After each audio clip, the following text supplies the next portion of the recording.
प्रशांत उमराव जी प्रवक्ता बीजेपी हमारे साथ जुड़े हैं, अतुल सक्सेना जी प्रवक्ता समाजवादी पार्टी, संजीव सिंह जी प्रवक्ता कांग्रेस हमारे साथ जुड़े हैं। प्रशांत उमराव जी, इन मुद्दों में एक मुद्दा और जुड़ गया विपक्ष की तरफ से और तस्वीर भी सामने आ रही किसानों को लेकर। लगातार आप लोगों को कहा जा रहा है कि किसान विरोधी है और खाद की भी किल्लत बढ़ गई है और इस बीच उपचुनाव भी है।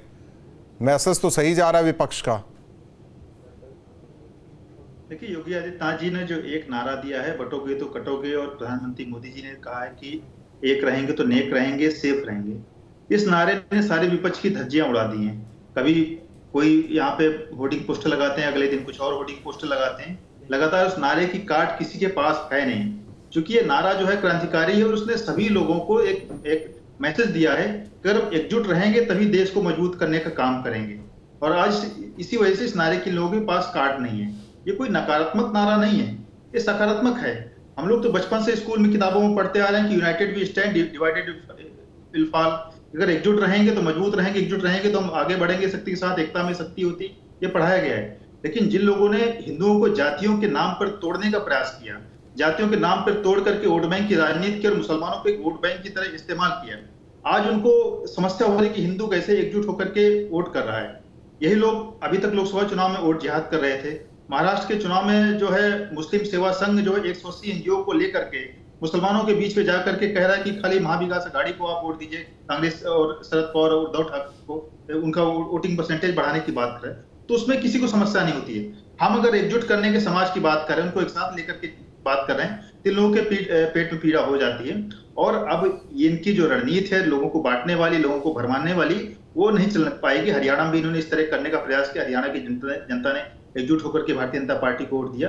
उसी प्रकार यहाँ उत्तर प्रदेश के उपचुनाव में वोट देंगे और यहाँ पर झारखंड और महाराष्ट्र में भी देंगे। अतुल सक्सेना जी, पीड़ा हो रही है क्या आप लोगों को? नहीं राहुल जी, देखिए आज जो पीड़ा हो रही है ना, आपने इस डिबेट के अपने आरंभ में वो पीड़ा बताई। आपने डीएपी की बात कही, यदि आपको ध्यान हो, परंतु भाजपा की वही बात, इनसे आप कोई क्वेश्चन कर लो उसका कि कोई जवाब नहीं देना चाहते हैं। देखिए आज राहुल जी बहुत महान दिन है।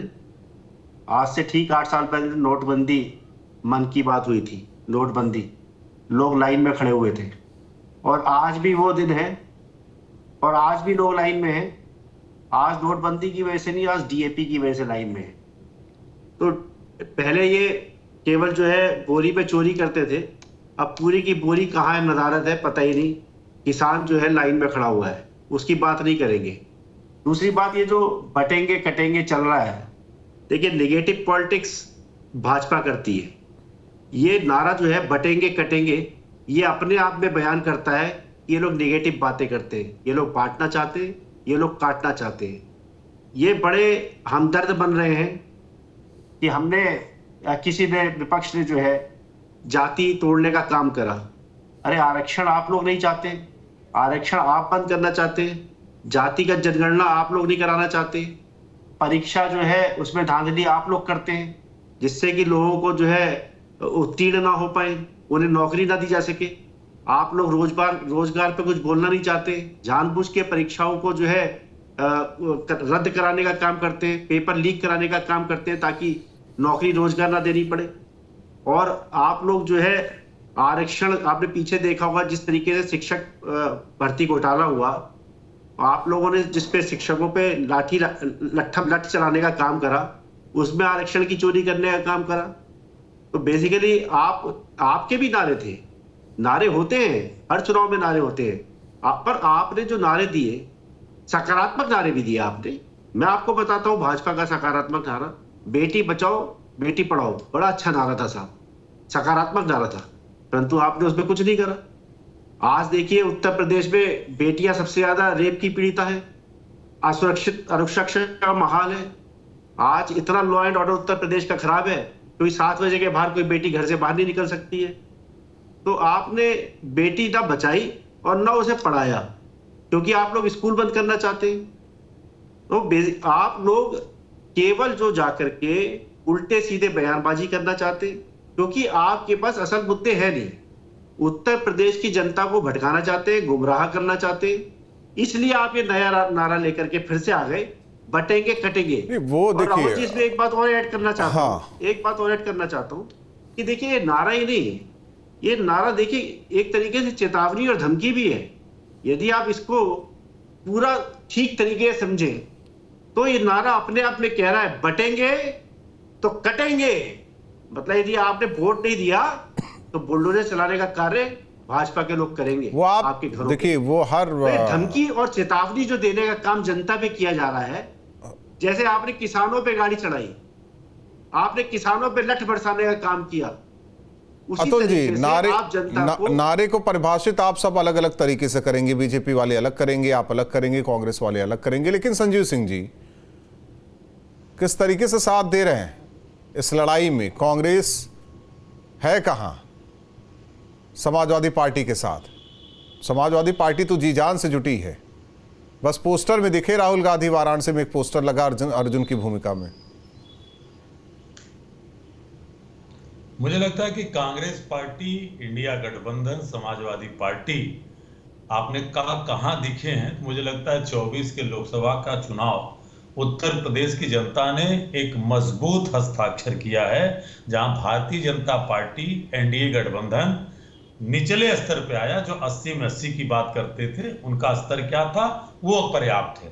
दूसरी तरफ अभी जिन 9 सीटों का चुनाव होना है और महाराष्ट्र के चुनाव को लेकर के, और जो आपके चैनल के मुझे लगता है स्क्रीन पे चल रहा है चीजें कि बटेंगे कटेंगे, मुझे एक चीज समझ में नहीं आती राहुल जी कि मोदी जी के आने के बाद हिंदू खतरे में है, जीडीपी खतरे में है, रोजगार खतरे में, आरक्षण खतरे में, मंगलसूत्र खतरे में है, भैंस खतरे में, महिलाएं खतरे में, किसान खतरे में, देश की सीमाएं खतरे में, रोटी बेटी माटी खतरे में। भैया प्रधानमंत्री चुना था लोगों ने, खतरा चुना था। दूसरी तरफ आप बात करें भारतीय जनता पार्टी के प्रवक्ता, इनके महायुति का जो उनके अजीत पवार हैं, एक पार्टी के नेता हैं, वहां के उप मुख्यमंत्री हैं, शायद भाजपा के प्रवक्ता को नहीं मालूम होगा, उसने योगी जी के महाराष्ट्र जाने पे क्या कहा कि साहब ये शिव, साहू, फूले और अंबेडकर की धरती है, यहाँ पर ये बटेंगे कटेंगे नहीं चलेगा। तब मोदी जी पलट गए, कहे साहब हम एक हैं, सेफ हैं। अरे साहब एक, सेफ, नेक सब हैं।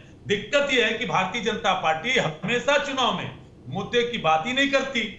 69,000 शिक्षकों की भर्ती की बात करूं, उस पे आए बासा है, किसान को अभी खाद नहीं मिल पा रही, उस पे आए बासा है। तो कहने का मतलब यह है कि भारतीय जनता पार्टी को हार बुरी तरह दिख रही है। और आपने जो पूछा कांग्रेस का, देखिए लड़ाई यहाँ पे सपा कांग्रेस की नहीं है। नहीं, मैंने कब कहा कि सपा और कांग्रेस की है?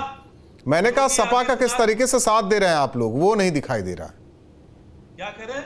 आवाज स्पष्ट नहीं आ रही। मैंने कब कहा कि आप लोगों में लड़ाई है? मेरा कहना ये था कि साथ में कहां दिखाई दे रहे हैं आप लोग? आप कहेंगे भी नहीं, आपकी मजबूरी हम पूरे समझ लोग रहे हैं। अब वो आप कहेंगे मेरी कौन सी मजबूरी है कि नहीं मजबूरी है। मेरी कौन सी मजबूरी है संजीव सिंह जी? सुनिए, अरे सुन तो लीजिए ना, इतना बौखलाइए नहीं। 9 की 9 सीटों जब हारेंगे तो योगी आदित्यनाथ मुख्यमंत्री नहीं होंगे। देखिए मैं बौखला नहीं रहा हूं, आपकी बुद्धि पर पता नहीं क्या हो गया, ये हमें नहीं समझ में आ रहा है। आपकी बुद्धि किस तरीके से भ्रमित हो रही, ये नहीं समझ में आ रहा है, या आपके कान बज रहे हैं, ये मुझे नहीं समझ में आ रहा है। मैं क्या रहा हूं, आप सुन क्या रहे हैं? मैं भी समझ सकता हूं आपकी दुविधा। नहीं मिला फिर भी हो अल्लाह, जान न पहचान बड़े मियां सलाम, पूछा नहीं गया फिर भी नहीं, मैं हूं। बिन बुलाए मेहमान वाली कहानी हो रखी उपचुनाव में। कोई मतलब नहीं, हम साथ हैं। साथ होते तो एक दो सीट मिल गई होती। दिक्कत यह है कि दुखती रग पर अगर हाथ रख देंगे तो और दर्द होगा आपको। इसीलिए गोदी मीडिया, इसीलिए कह जाते हैं ना संजीव सिंह जी। हाँ सही कह रहे हैं, गोदी मीडिया है, वो तो आते हैं रोज हमारे लाइट काट के जाते हैं चैनल, अखबारों को नहीं छपने देते। अरे एक सवाल वही तो कह रहे हैं ना, किससे खतरा है? भाजपा के। आपने सुना खतरा किससे? आपने सुना किससे कटेंगे? संजीव सिंह जी, उसी से जिसके लिए आप लोग वक्फ बोर्ड को मजबूत करते हैं, उसके लिए जिसके लिए आप पर्सनल लॉ सब कुछ मजबूत करते हैं, उसके लिए पूजा का अधिकार अधिनियम। अब यही है ना, आप संविधान की बात करते हैं तो संविधान में तो सबको बराबरी का हक है। 1 मिनट सुनिए संजीव सिंह जी, आरक्षण 1 मिनट संजीव सिंह जी, आरक्षण लाने वाले आप थे क्या? गांधी परिवार था क्या? जवाब सुनेंगे? बताइए ना। वक्फ बोर्ड का फैसला क्यों वापस ले लिया मोदी सरकार ने? इन्हीं के सहयोगी पार्टी के चंद्रबाबू नायडू का राष्ट्रीय उपाध्यक्ष क्या कहता है? कहता किसी भी आप क्या कह रहे हैं पहले आप बताइए ना। अरे आप क्या कहते हैं आप बताइए। उनके क्या सहयोगी बीजेपी क्या कहती, नहीं पहले आप बताइए ना संजीव सिंह। 5 फैसले यू टर्न लिया है, ये नरेंद्र मोदी की बैसाखी की सरकार है, लेकिन वहां पे आप जैसे पत्रकार बात नहीं कर हाँ सकते। संजीव सिंह जी, जैसे सुप्रीम कोर्ट ने शाहबानो में केस में कहा कि इस पर कुछ कीजिए, तो उस पर क्या किया राजीव गांधी ने? छोड़ देते हैं, बुलडोजर पे छोड़ देते हैं। आप घबराइए, ठीक है, थोड़ा कंधे पर अखिलेश यादव के कंधे पर थोड़ा मजबूत हो गए हैं, लेकिन ये अहम ना, थोड़ा धैर्य रखिए। जो कहते हैं ना जिस पेड़ पर फल रहता है वो थोड़ा झुका रहता है, लेकिन कहाँ झुकेंगे आप? बात करने में प्रशांत उमराव जी, जब तक कांग्रेस की सरकार रही तब तक संविधान बहुत अच्छे से फल फूल रहा था, सब बराबर थे, हिंदू मुस्लिम सिख ईसाई, किसी के लिए स्पेशल स्टेटस नहीं था, किसी के लिए स्पेशल कानून नहीं है, सब कुछ बेहतर था। और आप लोग क्यों कह रहे हैं बटोगे तो कटोगे? हमारी जाति एक ही थी, हम भारतीय थे जब तक कांग्रेस की सरकार थी, समाजवादी पार्टी की सरकार थी। आप लोग के आते ही हिंदू मुस्लिम, अगड़ा पिछड़ा, ब्राह्मण दलित क्षत्रिय, ये क्यों हो रहा है? देखिए, सबसे अधिक अगर आरक्षण को हानि पहुंचाने का काम किया गया तो कांग्रेस और सपा के द्वारा किया गया है। जब समाजवादी पार्टी अखिलेश जी की सरकार थी तो इन्होंने प्रमोशन में आरक्षण का विरोध किया, पार्लियामेंट में बिल फाड़ा और लाखों जो एससी वर्ग के जो सरकारी कर्मचारी थे उनको डिमोट करने का काम किया। जो एससी और ओबीसी वर्ग के जो बहुजन नायक हैं उनके नाम पे कुछ जिलों के नाम रखे गए थे, उन जिलों के नाम अखिलेश यादव ने बदल दिए। मान्यवर काशीराम जी के नाम पर और बाबा साहब अम्बेडकर जी के नाम पर उत्तर प्रदेश में मेडिकल कॉलेज और पार्क के नाम रखे गए, उसके नाम इन्होंने बदल दिए। आज इनको एससी और ओबीसी वर्ग की हित की चिंता होती है। कांग्रेस में तो राजीव गांधी जी ने मंडल कमीशन के विरोध में सबसे बड़ा भाषण 2.5 घंटे का। नहीं वो ऐसा ना कहिए, उन्होंने कब कहा? कांग्रेसी तो कभी नहीं कहते ये आप लोग गलत प्रचार कर रहे हैं, है ना संजीव सिंह जी?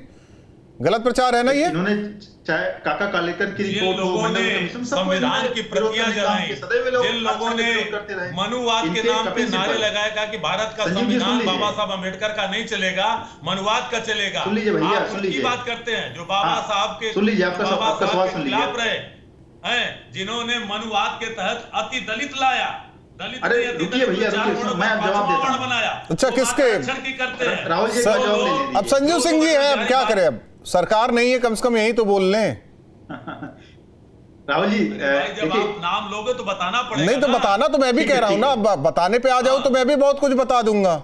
तो सुन तो लो। राहुल जी, आप भी सुनने का मादा रखा कीजिए। प्रशांत उमराव, प्रशांत उमराव जी, हिम्मत न करें। नहीं तो यहाँ तर्क होता है ना, कुतर्क नहीं होता संजीव सिंह जी। नहीं, कुतर्क आप कर रहे हैं।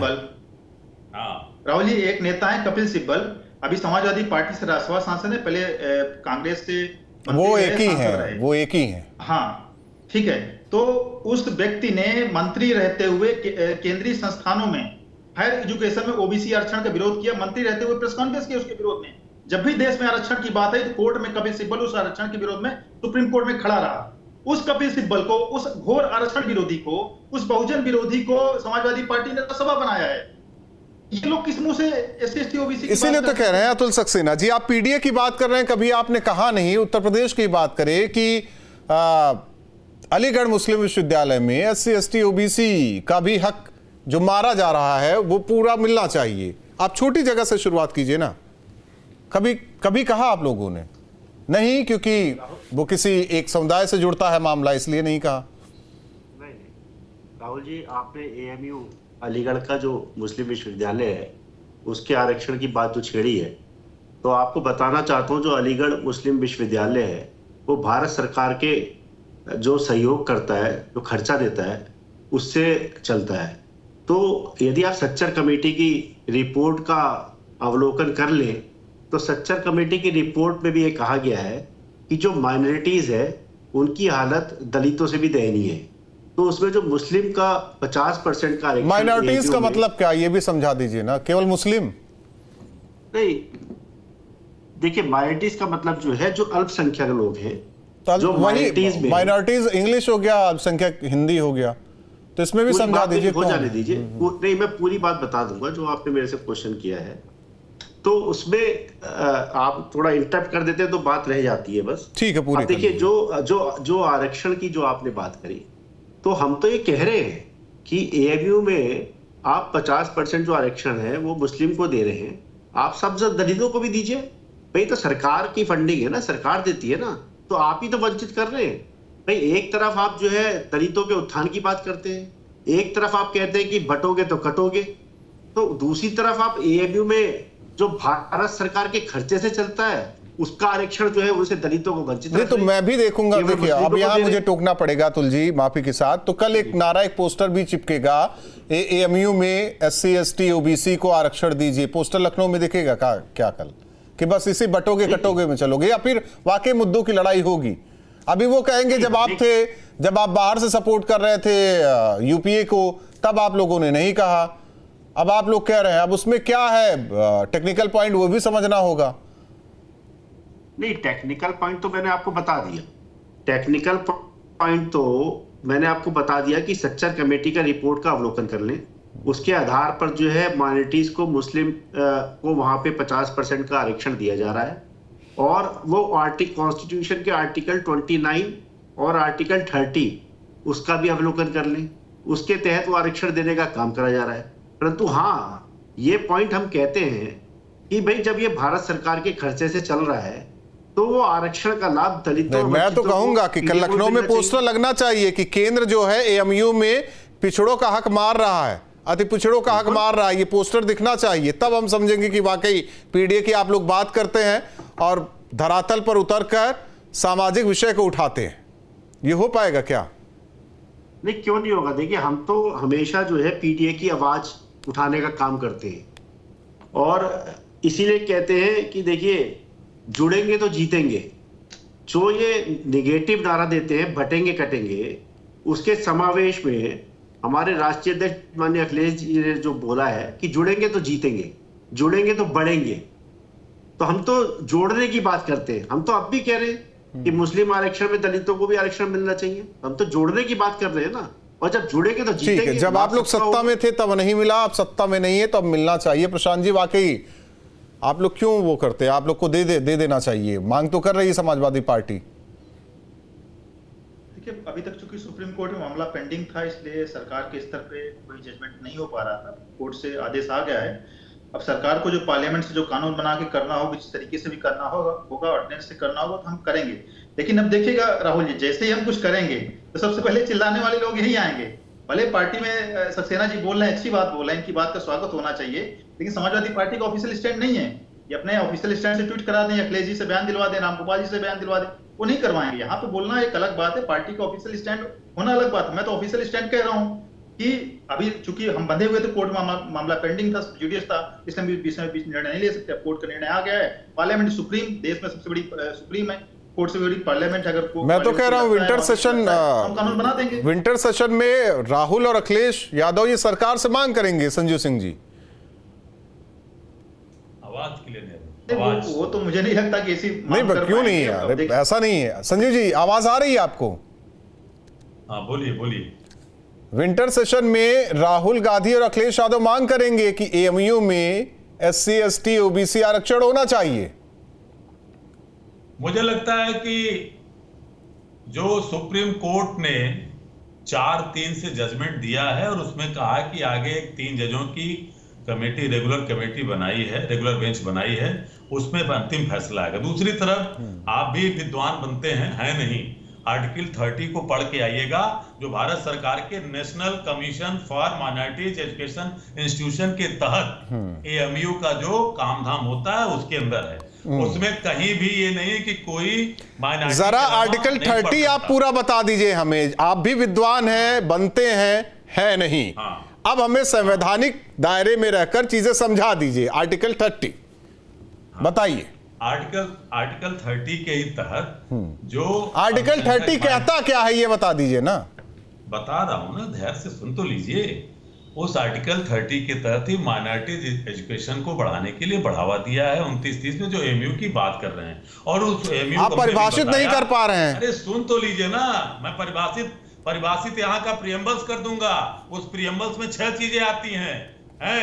उसमें जो हमारे उस प्रियम्बल से पूरी जुड़े जो देश का संविधान है, वो कहता है कि आपके विचार, अभिव्यक्ति, विश्वास, धर्म, उपासना और उसकी स्वतंत्रता, यही 6 को लेकर के पूरा है हमारा कॉन्स्टिट्यूशन परिभाषित है। तो मैं आपको कॉन्स्टिट्यूशन पढ़ा दूंगा, आप टोकिए नहीं, इसलिए कि आपकी घबराहट पूरा आपका दर्शक समझ रहा है। मैं इसलिए कह रहा हूं कि एमयू को जिस तरह से आप लगातार हिंदू मुसलमान की डिबेट में छेड़ना चाहते हो, उसको सुप्रीम कोर्ट ने किस तरह से कहा, इसको पढ़ लीजिए। और अभी 3 जजों की रेगुलर बेंच को उसने हवाले किया है। मैं फिर कह रहा हूं, मैं तो अल्पसंख्यकों की बात ही नहीं कर रहा हूं ना, मैं तो कह रहा हूं SC ST OBC के लिए हक क्यों नहीं है। फिर कह रहा हूं ना कि राहुल गांधी और अखिलेश यादव जी को क्या करना है, उस पर भी मैं चर्चा कर रहा हूं। उस पे उनको पहले सुप्रीम कोर्ट को 1 हफ्ते उसको जो है उसमें अपना जवाब देना है। जो 3 जजों की बेंच बना, रेगुलर बेंच बनाई है, वो भी छोड़ देते। अच्छा, एक चीज बता दीजिए संजीव सिंह जी, मुस्लिम यूनिवर्सिटी है, सिख यूनिवर्सिटी भी है क्या, जैन यूनिवर्सिटी भी है, ईसाई यूनिवर्सिटी भी है, बौद्ध यूनिवर्सिटी है क्या, प्रशांत उमराव जी है क्या देश में कहीं? जी नहीं, कोई इस तरह की यूनिवर्सिटी नहीं है। और अलीगढ़ मुस्लिम यूनिवर्सिटी कोई मुसलमानों द्वारा स्थापित यूनिवर्सिटी नहीं, तो संविधान 30 अनुच्छेद बता दे रहे हैं ना, अनुच्छेद 30 यही तो है बराबर का। वो भाई बराबर में अल्पसंख्यकों में भी केवल एक स्पेशल है। अनुच्छेद 30 का मतलब राहुल जी होता है कि अल्पसंख्यकों को अपना शिक्षण संस्थान स्थापित करने और प्रबंध करने का अधिकार होता है। एमयू मुसलमानों ने स्थापित नहीं किया है, एमयू जो अंग्रेजों ने एक्ट के अंतर्गत स्थापित किया है, बाद में मुसलमानों को एडमिनिस्ट्रेट करने का अधिकार कोई नहीं। अच्छा सा बढ़िया संजय जी, बढ़िया वो आप ले लीजिए ईयरफोन, आवाज अच्छी आएगी। उन्होंने उनके द्वारा स्थापित नहीं है, फिर सरकारी नहीं, अब समझा रहे हैं संजय जी हमें, अनुच्छेद 30 हमें समझा रहे हैं। और पैसा कौन देता है? केंद्र सरकार देता है। अनुच्छेद 30 में बहुत कुछ लिखा है, वो भी संजीव जी पढ़ लें, उसके अंतर्गत जो जो आता है। बहुत बहुत धन्यवाद।